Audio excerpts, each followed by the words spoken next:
Buenas, profesor. Bueno, nuestro grupo está conformado por Fiorella Cordero Jiménez, Valeria Nájera Artavia, mi persona, María Gina Chávez Rodríguez, Melanie Solano Ureña, perdón, y Melanie Vargas Navarro. El tema que decidimos elegir para esta pequeña análisis, bueno, para ese análisis de caso, es la anemia hemolítica, pero específicamente el caso de la hemoglobina C. Ok, entonces, como un tema importante que mencionar, la hemoglobina, recordemos que es la proteína encargada de transportar oxígeno por la sangre hacia todos los organismos, ¿verdad? Hacia todo el cuerpo, perdón.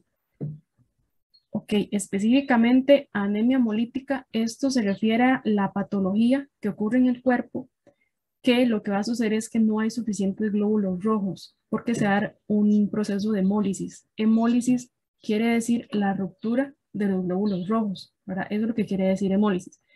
Entonces, recordemos que la vida media de los glóbulos rojos o eritrocitos, ¿verdad? Corresponde a 120 días para que pues, su ciclo de vida sea adecuadamente correcto, ¿verdad? Pero al haber esta anemia o esta hemólisis, lo que va a ocurrir es un rompimiento prematuro o rápido de esos glóbulos rojos, entonces el correcto funcionamiento de ellos y el correcto ciclo de vida no se va a dar adecuadamente para que el buen funcionamiento de los órganos, ¿verdad? Ok, la anemia hemolítica tiene varias clasificaciones. Por ejemplo, está la hemólisis extravascular y la hemólisis intravascular. Okay, recordemos que la hemólisis es el proceso de ruptura prematura de los glóbulos rojos. Extravascular quiere decir que se va a ver afectado por algo externo, por un agente externo. Entonces, en este caso, lo que se va a ver afectado es a nivel de fabricación y desecho de los glóbulos rojos como tal. Este proceso principalmente se va a dar en lo que es el vaso, ¿verdad? Y lo que va a pasar es que los anticuerpos van a ver los glóbulos rojos como un antígeno, digamos, una persona mala para el organismo. Entonces, lo que va a suceder es que ellos lo van a atacar y pues por eso es que se da este rompimiento prematuro. Y lo que es a nivel intravascular, ¿verdad? Que ya esto es por causa de infecciones, sea por medicamentos, sean por prótesis que se utilicen, por ejemplo, a nivel de corazón. También se va a ver afectado por el mal funcionamiento o la deficiencia de la enzima glucosa 6-fosfato deshidrogenasa, que esta enzima, la función principal es darle protección a los glóbulos rojos. Entonces, si esta enzima no funciona bien o está ausente, de ahí va a venir ese problema de ruptura. Y la otra clasificación es congénita o adquirida. Congénita quiere decir que esta patología la vamos a traer desde el momento en que nacemos, ¿verdad? Entonces, lo que va a ocurrir es una ruptura propia de la hematía como tal, ¿verdad? Y lo que es adquirida es cuando lo adquirimos con el pasar de los años, ¿verdad? Entonces, esto puede ser, por ejemplo, por factores externos que pueden afectar o alterar el proceso adecuado de los glóbulos rojos en la sangre, ¿verdad?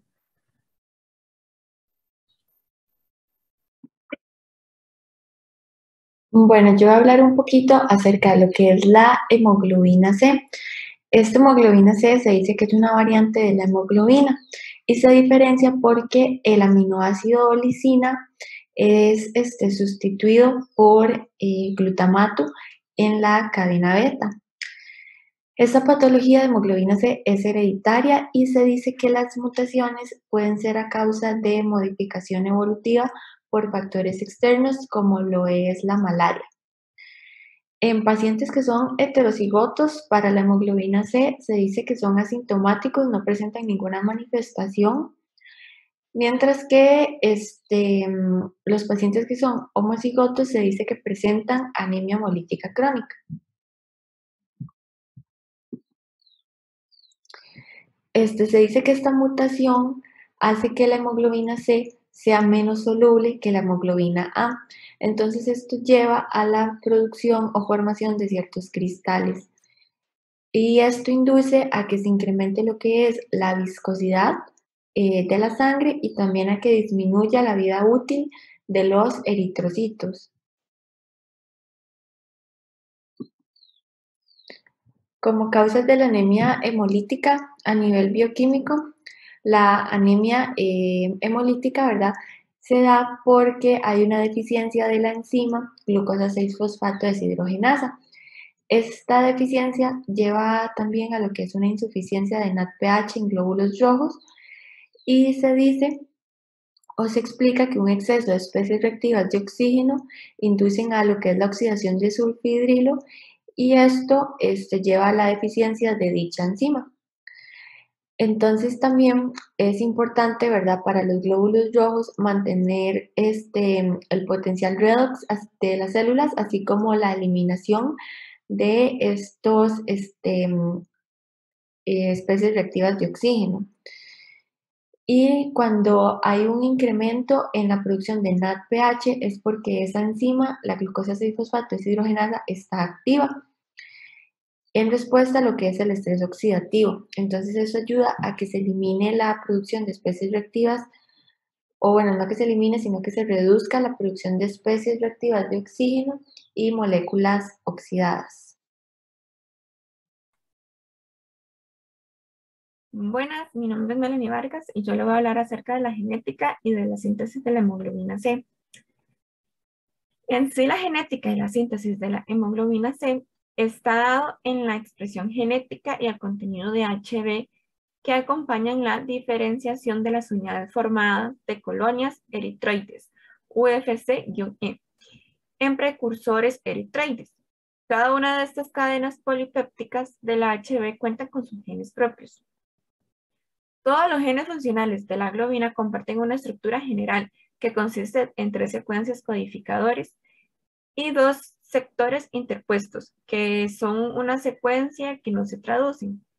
La región promotora incluye alrededor de 100 pares de bases que preceden al punto de comienzo de la transcripción, siendo este el punto de clivaje, por lo que las 3 secuencias de esta región se fijan a la ARN polimerasa, que cataliza la síntesis de ARN mensajero.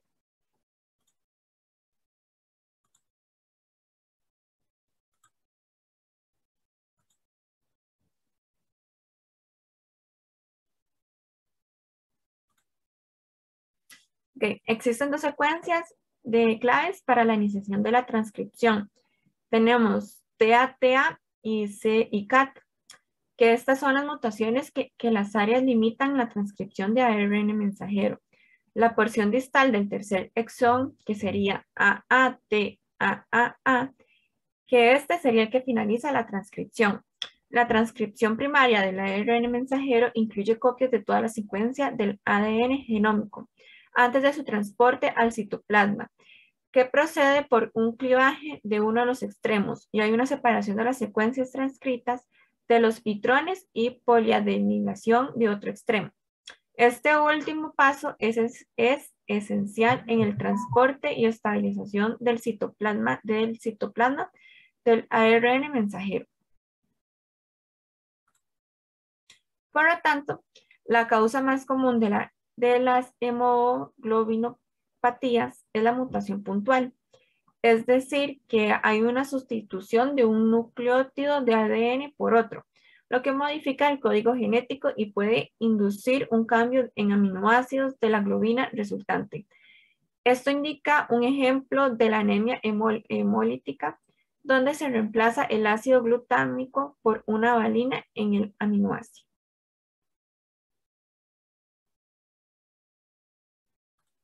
Gracias.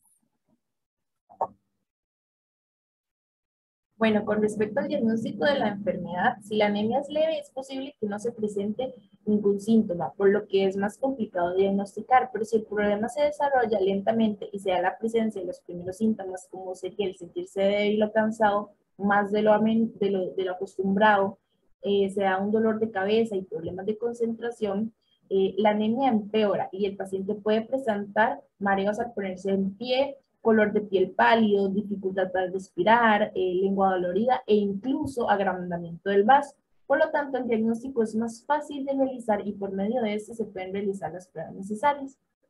El primer paso para distinguir la anemia hemolítica es la diferencia entre anemias hemolíticas hereditarias o congénitas y las anemias hemolíticas adquiridas, donde una anamnesis del paciente orienta adecuadamente el diagnóstico. A su vez, es esencial Diferenciar las formas de presentación aguda y crónica, la hemólisis extravascular de la intravascular y la presencia de signos extrahematológicos. La observación microscópica de los extendidos de sangre periférica es determinante en el diagnóstico, particularmente las formas congénitas. Ok, con respecto a la anemia hemolítica adquirida, la prueba de antiglobulina directa, conocida como PAT, es la piedra angular en el diagnóstico, al facilitar la distinción de las anemias hemolíticas autoinmunes. Sin embargo, existen casos atípicos, difíciles de catalogar con esta prueba, ya que puede salir negativa. Estos casos son muy anormales, producidos por anticuerpos IgM, diferenciando por una anemia muy grave y tasas de mortalidad superior. También pueden ser clasificadas de acuerdo con su etiología, en idiopáticas o primarias o secundarias, a síndrome lipoproliferativos, infecciones, inmunodeficiencias, enfermedades autoinmunes, tumores y trasplante de progenitores hematopoyéticos. Por otra parte, tenemos estos dos cuadritos en los cuales se muestran los síntomas y signos de la anemia hemolítica. Como síntomas, algunos de los que tenemos es que está la disnea, la fatiga, confusión, dolor lumbar. Algunos signos son taquicardia, palidez, ictérica, orina oscura, ¿verdad? Y por parte de las pruebas de laboratorio tenemos que en lo hematológico, un hemograma, reticulocitos, flotis de sangre periférica, y por parte de la bioquímica tenemos deshidrogenasa láctica, bilirubinas indirectas y algunas otras. Esto sería los laboratorios para determinar la anemia.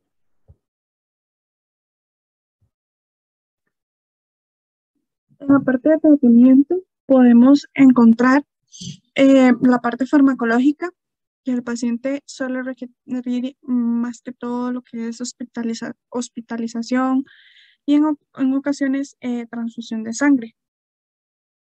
Bueno, el objetivo principal primero es detectar qué proceso hemolítico se está presentando, si es autoinmunitario o es inmunitario. Después de que se diagnostica cuál es, ya se puede proceder como a lo que es el tratamiento. Siempre es recomendable la administración de suplementos, como por ejemplo el ácido fólico, para prevenir lo que es la deficiencia de folatos secundarios. A lo que esto, digamos, puede llevar es a una hemólisis, pero ya crónica. Entonces, si prevenimos con un ácido fólico, por ejemplo, vamos a evitar que se dé una hemólisis crónica. Durante, digamos, como los tratamientos, bueno, no le di compartir. Los tratamientos principales son los corticosteroides, las esplenectomía e inmunosupresores. Los inmunosupresores, donde los principales van a ser los corticosteroides, porque estos son los de primera línea. Se ha hecho como un esquema donde se tienen los medicamentos de primera línea y los medicamentos ya como de una segunda línea para lo que es la anemia hemolítica autoinmunitaria. Bueno, para primera línea, entonces tenemos los corticosteroides, que es también para lo que es anticuerpos calientes. Esto lo menciona Ortiz y sus colaboradores en el 2017, que estos son efectivos hasta un 70-80% de los casos y que lo que generalmente se receta o se prescribe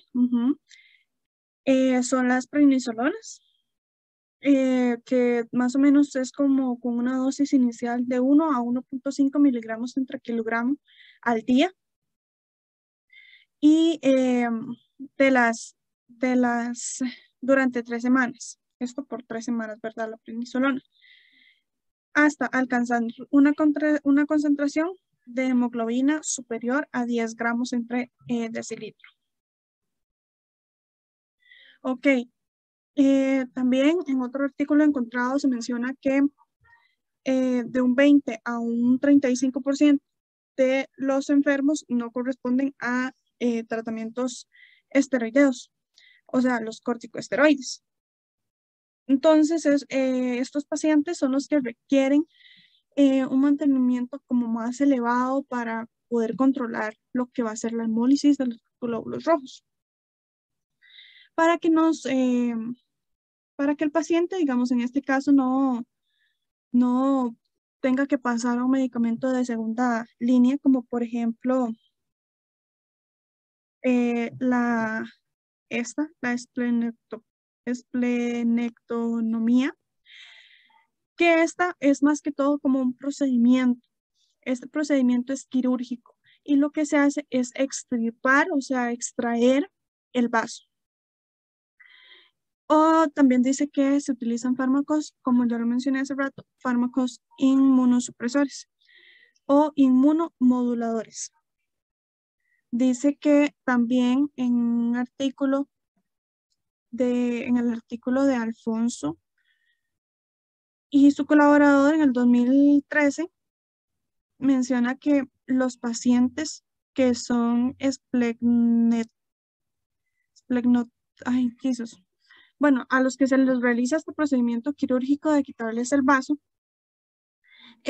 son los pacientes que poseen más alto riesgo de que suceda esta hemólisis en los glóbulos rojos. Entonces, a estos pacientes se les tienen que administrar muchas más vacunas, como la neumococo, meningococo, la hemófilo, todo para prevenir que, digamos, que este paciente no pase a algo más grave, ¿verdad?